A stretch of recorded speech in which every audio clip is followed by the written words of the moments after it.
Hello. Um, we are replacing some valve cover gaskets across here on a 2009 Pontiac G6.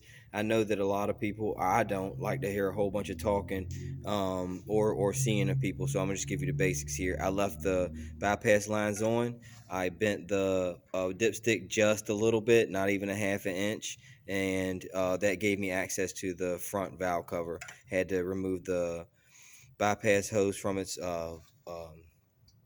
fitting point, if I'm saying that right, and the coolant bypass from one head to the other had to come loose. There is 15 millimeter bolts on each side. One here, I believe one here, down here. You'll see them though, simple, and then another one down here, up under here. Okay, same thing over here.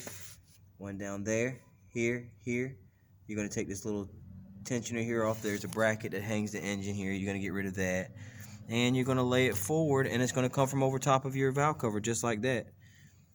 Okay, you know, the rest of it's elementary. If you haven't done any extensive work on vehicles before, I wouldn't recommend you try this job. But the major parts are coolant bypass is gonna definitely have to come off, so you might want to, you know, have to make sure you're capable of getting gaskets just in case these gaskets don't look too bad back there. But just in case you want to zoom in. All right. I took the breather off. The alternator had to come off. The breather, as I just said, idler pulley, the engine hanger,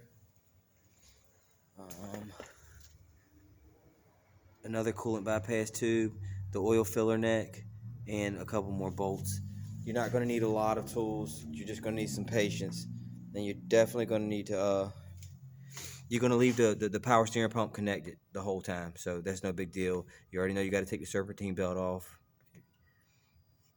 This is not a job that I would recommend you do if you're not acquainted with this type of work. I would love to put that intake gasket down there, but they don't have the money for it. All right, well, I hope this helps. I didn't see any other videos with it up there with the rear one being done, especially on a 3.5, so I really do hope this helped.